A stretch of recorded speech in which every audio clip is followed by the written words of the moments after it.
कर्मण्येवाधिकारस्ते मा फलेषु कदाचन मा कर्म फलहेतुर्भुः मा ते संगस्त्व कर्मणि। नमस्कार, उदय इंडिया डिजिटल में आपका स्वागत है। मैं हूँ उपाली अपराजिता।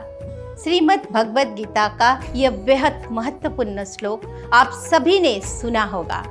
इसमें कर्म की महत्व बताई गई है, लेकिन कई बार हमारे और आपके जैसे सांसारिक लोग भगवान के इन दिव्य वचनों को अच्छी तरह समझ नहीं पाते हैं, जिसकी वजह से भ्रम पैदा होता है।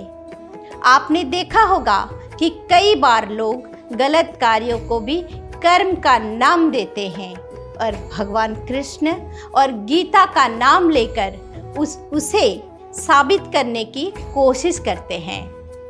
ऐसे में यह जरूरी हो जाता है कि हम सही और गलत कर्म के बीच पहचान करें। दरअसल मनुष्य की बुद्धि एक अद्भुत यंत्र है, या फिर कह सकते हैं कि ये दुनिया का सबसे बड़ा आर्टिफिशियल इंटेलिजेंस वाला यंत्र है, जो कि समय, स्थिति और स्थान के अनुसार खुद को ढाल देता है और यथास्थिति बनाए रखने के लिए तरह तरह की तर्क गढ़ लेते हैं।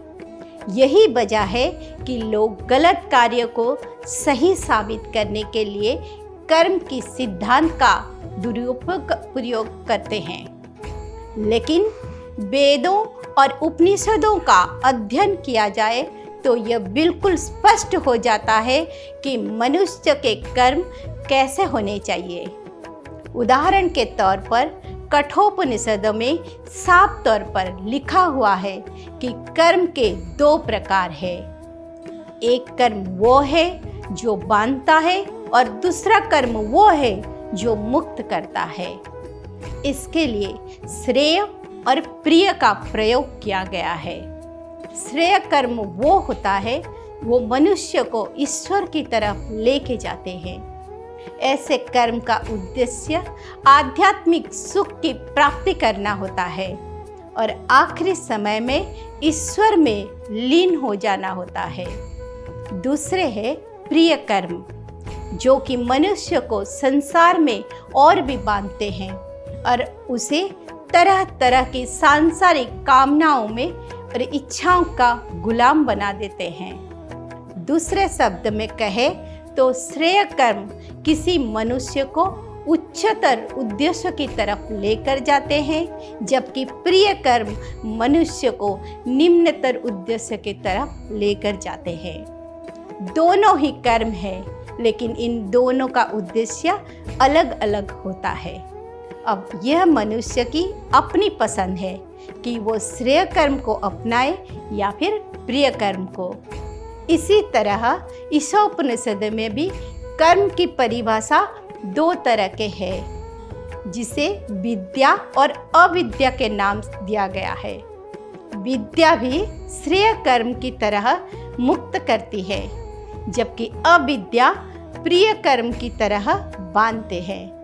ईशोपनिषद में विद्या के अंतर्गत यम नियमों पर बल दिया गया है, जो कि मनुष्य की चेतना को विकसित करने की चरण है, जिसकी शुरुआत सदाचरण से होते हैं और ध्यान, धारण, योग के रास्ते पर चलते हुए इसका अंत समाधि पर होता है, जो कि ईश्वर लीन अवस्था मानी जाती है।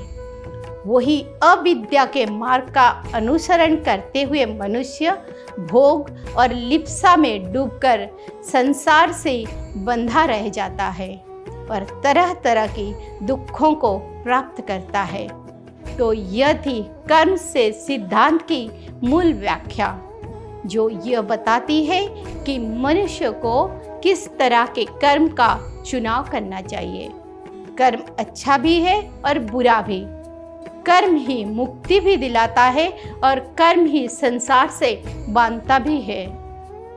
ये हमारा निजी चयन है कि हम किस तरह की जीवन शैली को चुनते हैं और किस मार्ग पर चलते हैं। हमें श्रेय यानी विद्या के मार्ग पर चलना है या फिर प्रिय यानी अविद्या के मार्ग पर। इसका चयन करने की छूट ईश्वर ने हम मनुष्यों को प्रदान की है। कर्मों का चयन ही वो प्रक्रिया है जो कि हमारी मुक्ति या बंधन का कारण बनती है। इसीलिए गीता में बताए गए भगवान के आदेश के अनुसार कर्म करना तो बेहद आवश्यक है, लेकिन किस तरह का कर्म करना है इसमें हर किसी को सावधानी बरतनी चाहिए।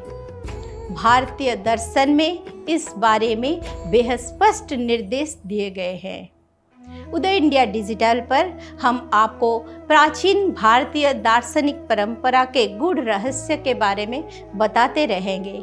अगर आपको हमारी व्याख्या अच्छी लगती है तो कमेंट करके ज़रूर बताइए। फिलहाल मुझे दीजिए इजाज़त। नमस्कार।